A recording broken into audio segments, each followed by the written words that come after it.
Hello guys, animation series of blender का part 3 लेकर आपके सामने हाजिर हूँ।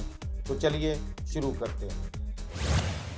हेलो गाइस, स्टार्ट करते हैं animation series in Blender part 3 को और कंटिन्यू करते हैं पार्ट 2 से। पार्ट 2 में और पार्ट 1 में हमने नंबर ऑफ फ्रेम्स की मैनिपुलेशन, डोप शीट और ग्राफ एडिटर के कुछ स्ट्रक्चर को देखा। पार्ट 3 में मैं यहाँ पर कुछ हेडिंग्स हैं एनिमेशंस की जो कि मैं कवर करूंगा, और वो ये है कि इस वक्त हम लेआउट में मौजूद हैं। ये हमारे पास टाइम लाइन मौजूद है जो कि इस वक्त टाइम फ्रेम बता रही है 0 से लेके 250 तक, क्योंकि यहाँ पर स्टार्ट एंड एंड जो है वो 0 to 250 दिया हुआ है, which is basically the limits of time line. इसको हम जितना भी चाहें बढ़ा सकते हैं। पार्ट 3 में जो सबसे ज्यादा इंपॉर्टेंट इशू है वो ये है कि लेआउट से जब मैं एनिमेशन की तरफ जाता हूं और यहां पर आकर मैं इसको ग्राफ एडिटर में चेंज करता हूं, ये याद रखिएगा कि हम मैनिपुलेट कर सकते हैं ग्राफ एडिटर को, और डोप शीट को हम अपने एडजस्टमेंट के हिसाब से रख सकते हैं। अब हम एनिमेट करते हैं सारे चैनल्स को और देखते हैं कि ग्राफ एडिटर में इसकी शक्ल बनती क्या है। फॉर एग्जाम्पल, हमारे पास यही क्यूब मौजूद है जिसके अंदर मैंने ऑब्जेक्ट गिज्मोस जो है वो ऑन किए हुए हैं। यहां पर अगर आप देखें ऑब्जेक्ट गिज्मोस मूव और रोटेट के, मैं चाहूं तो मैं स्केल का भी ऑन कर सकता हूं, लेकिन बहुत ज्यादा क्लटरिंग हो जाएगी। लेकिन ये सब कुछ आपकी अपनी प्रैक्टिस पर डिपेंड करता है। मैं फ्रेम 0 के ऊपर हूं और यहां पर आकर मैं आई प्रेस करता हूं, और आई प्रेस करने के बाद लोकेशन, रोटेशन एंड स्केल, इन तीनों के ऊपर की ऐड कर देता हूं। यहां पर मेरे पास ये की ऐड हो गई है, और ये ऐड होने के बाद ये डोप शीट में आपको सारे चैनल्स भी नजर आ रहे हैं। इस वक्त मैं एनिमेशन लेआउट के अंदर मौजूद हूं, और उसके बाद फॉर एग्जांपल मैं फ्रेम 30 के ऊपर जाता हूं और मैं इस ऑब्जेक्ट को मूव कर देता हूं, और मैं इसको जेड एक्सिस के अंदर भी मूव कर देता हूं, एक्स एक्सिस में किया था, और वाई एक्सिस में ही मूव कर देता हूं। तो ये तीनों चैनल जो है मैंने X location, Y location and Z location, यहां पर आप देखें मैंने मूव कर दिए हैं। इसके बाद मैं इसकी रोटेशन को भी चेंज कर देता हूं और सारे एक्सिस के अंदर मैं रोटेशन कर देता हूं। तो मैंने एक्स, वाई और जी एक्सिस के अराउंड भी रोटेशन कर दी है, और इसके बाद मैं एस प्रेस करके इसको स्केल करता हूं, यूनिफॉर्म स्केल। तो ये यूनिफॉर्म स्केल भी हो रहा है मेरे पास, और मैं यहां पर इसको इतना स्केल कर देता हूं। तो इस वक्त लोकेशन, रोटेशन एंड स्केलिंग के सारे चैनल्स जो है मैं वो चेंज कर चुका हूं, और फ्रेम नंबर में पहले ही ऑल्टर कर चुका था, चेंज कर चुका था। अब मैं आई प्रेस करता हूं, लोकेशन, रोटेशन और स्केल पर जाकर लेफ्ट क्लिक कर देता हूं। तो अब आप अगर ग्राफ एडिटर में देखें तो ये सारे चैनल्स जो हैं वो इस वक्त एनिमेट हो चुके हैं, सबके ग्राफ मौजूद हैं। और हम इन ग्राफ्स को, अगर मैं इसको थोड़ा सा विंडो को एक्सपेंड करता हूं और मिडिल माउस बटन या जो व्हील है, मिडिल व्हील, उसको मैं स्क्रॉल डाउन करता हूं, रोटेट करता हूं, तो ये आप देखिए ये सारे के सारे चैनल्स इस वक्त जो है वो मौजूद हैं। मैं हाइड अनहाइड करूंगा तो उसके हिसाब से मेरे पास चैनल्स जो हैं वो उनकी अपीयरेंस होगी या डिसअपीयरेंस होगी। फॉर एग्जांपल एक्स लोकेशन है, और अब मैं ए प्रेस करता हूं तो सिर्फ और सिर्फ एक्स लोकेशन को उसने सिलेक्ट किया। एंड मैं अगर मैं पीरियड कर दूं तो इस वक्त मैं ये देख रहा हूं नम पैड पे जो मैंने पीरियड किया है कि ये मेरे पास एक्स लोकेशन का ग्राफ जो है वो पूरा का पूरा फोकस होकर आ गया है। इसी तरह से मैं इसको हाइड करता हूं, वाई लोकेशन में आता हूं, मैं ए प्रेस करता हूं, मैंने सबको सेलेक्ट कर लिया है, पीरियड सेलेक्ट करता हूं। तो इस तरह से हम जो है वो इसके जूम लेवल पे या फोकस लेवल के ऊपर, व्यू लेवल के ऊपर काम कर रहे होते हैं। अगर मैं वाई यूलर रोटेशन पे चला जाऊं तो इस वक्त वो ग्राफ वहां मौजूद है। मैं ए प्रेस करता हूं और पीरियड प्रेस करता हूं नम पैड पे, तो मैं इसके ऊपर काम कर रहा हूं। और अगर मैं ये सब के सब सिलेक्ट कर लेता हूं, सब के सब अनहाइड कर देता हूं, और अब मैं ए प्रेस करता हूं, सारे ग्राफ्स सिलेक्ट हो चुके हैं, उनके सारे की फ्रेम सिलेक्ट हो चुके हैं। और अब अगर मैं पीरियड प्रेस करता हूं नम पैड पे तो मेरे पास ये सारी की सारी एनिमेशन, ये मेरे पास फ्रेम 0 है और ये मेरे पास फ्रेम 30 है, जो कि अब ये बिल्कुल जूम ऑल हुए हुए हैं, जूम एक्सटेंड हुए हुए हैं और सारे ग्राफ्स जो हैं वो चैनल्स के इसमें नजर आ रहे हैं। अब अगर आप देखें तो मैं इस एनिमेशन को अगर आपको यहां पर दिखाऊं तो वो आप देख सकते हैं, ये वो एनिमेशन हो रही है। एक और चीज जो इसके अंदर नोट करने की है वो ये कि हम ये कितने फ्रेम्स के ऊपर एनिमेशन कर रहे हैं। तो यहां पर आकर आप आउटपुट प्रॉपर्टीज में जाएंगे, ऑब्जेक्ट को सिलेक्ट करने के बाद आउटपुट प्रॉपर्टीज में जब आप जाएंगे तो वहां पर भी आपको ये सारी इंफॉर्मेशन दे रहा है कि रेजोल्यूशन जो है वो 1920 बाई 1080 है और जो फ्रेम स्टार्ट है वो 0 है, फ्रेम एंड 250 है, जो कि आपको टाइम लाइन के अंदर यहां पर नजर आ रहा था 0 to 250। एनिमेशन में भी आपको ये यहां पर डोप शीट में स्टार्ट और एंड यहां पर नजर आ रहे हैं।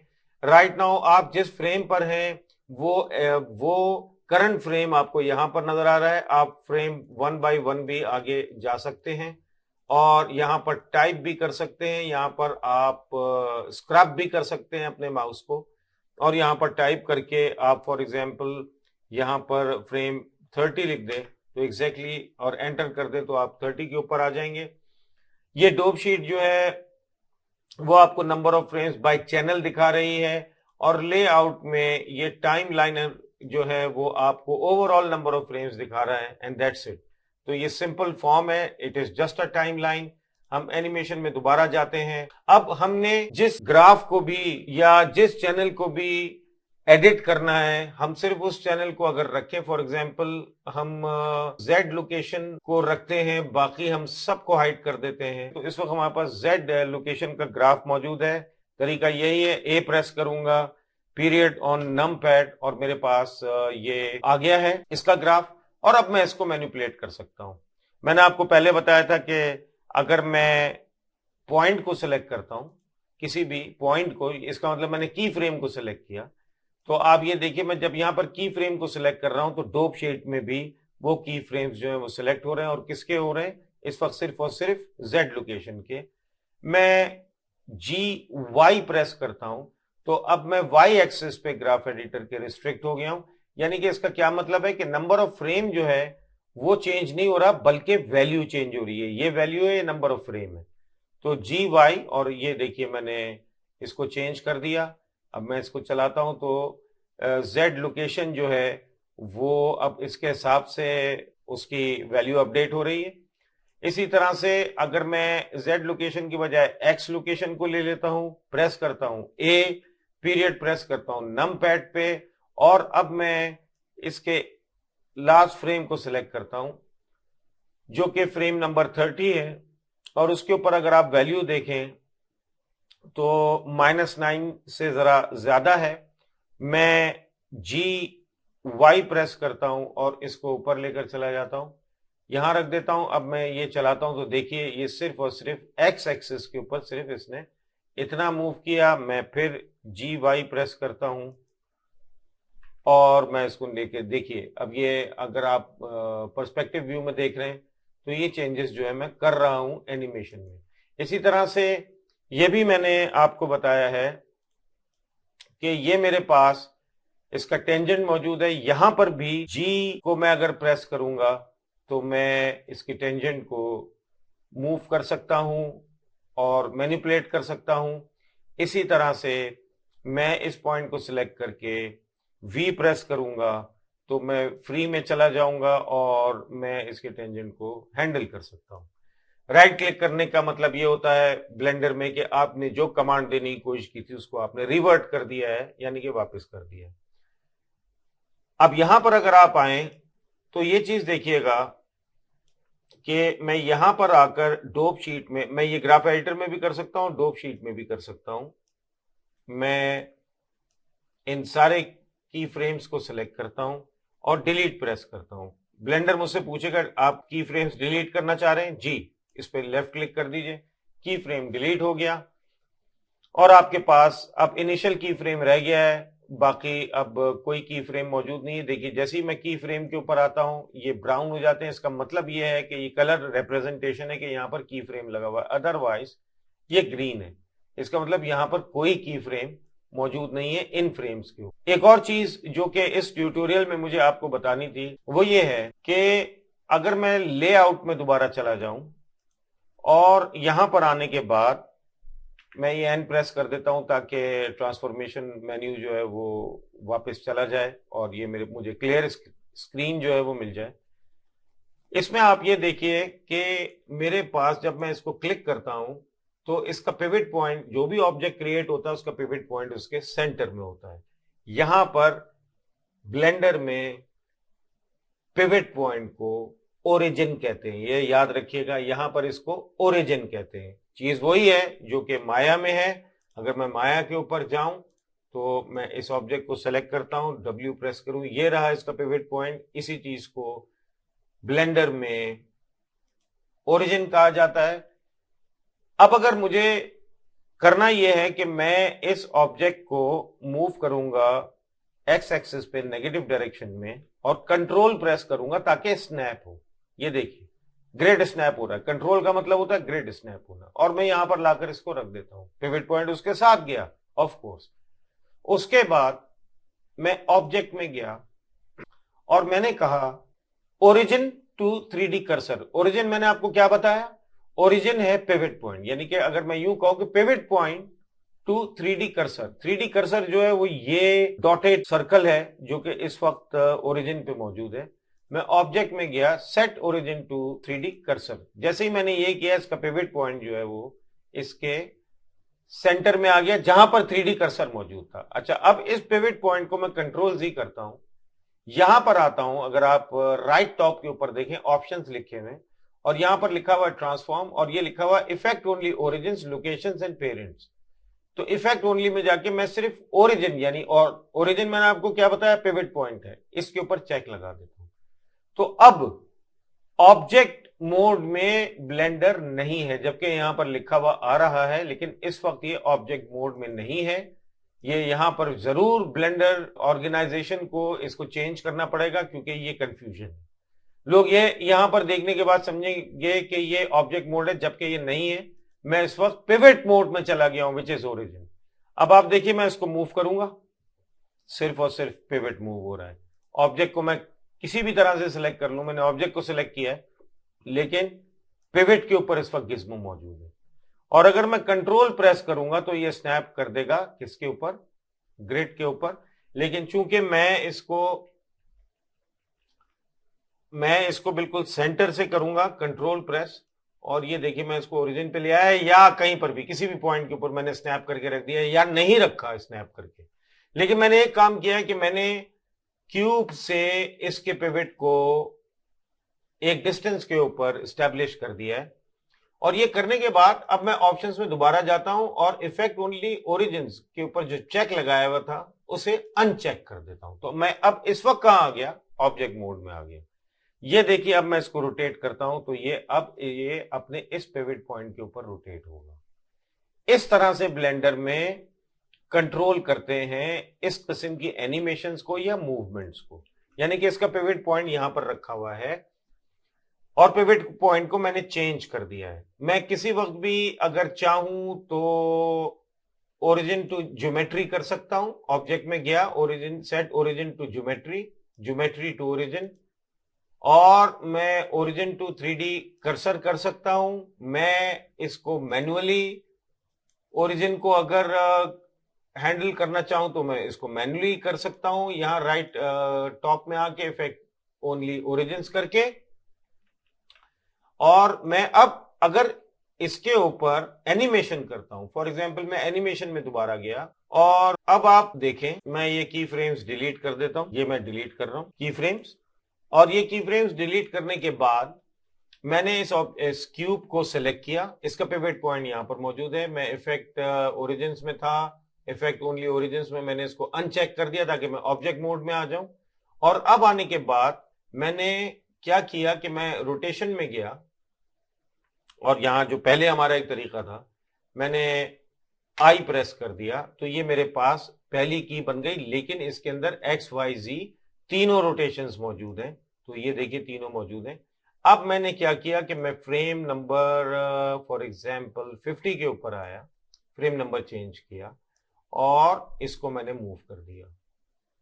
तो ये जेड एक्सिस मूव हो रहा है और एग्जैक्टली लाकर मैंने यहां पर रखने की कोशिश की, लेकिन ये एग्जैक्टली 360 डिग्री पर मैं तो नहीं रख सकता जब तक कि मैं साइड ट्रांसफॉर्मेशन बार में ये ना देख लूं कि Z 360 हो गया। और अगर कोई डाउट है मुझे तो मैं यहां पर आकर 360 टाइप भी कर सकता हूं। तो ये मैंने कर दिया। अब ये 360 डिग्री हो चुका है। मैं शिफ्ट मिडिल माउस बटन से पैन कर रहा हूं और ये 360 डिग्री मैंने रोटेट कर दिया है। अब मैं क्या करूंगा, फिर ऊपर लेकर आऊंगा, माउस को हावर करूंगा और आई प्रेस कर दूंगा। तो अब ये मेरे पास देखिए ये एनिमेशन इस तरह से हुई है। ये याद रखिएगा, जिन चैनल्स में कोई चेंज नहीं आता लेकिन की फ्रेम लगे हुए होते हैं, याद रखिएगा डोप शीट उनको येलो लाइन से रिप्रेजेंट करता है।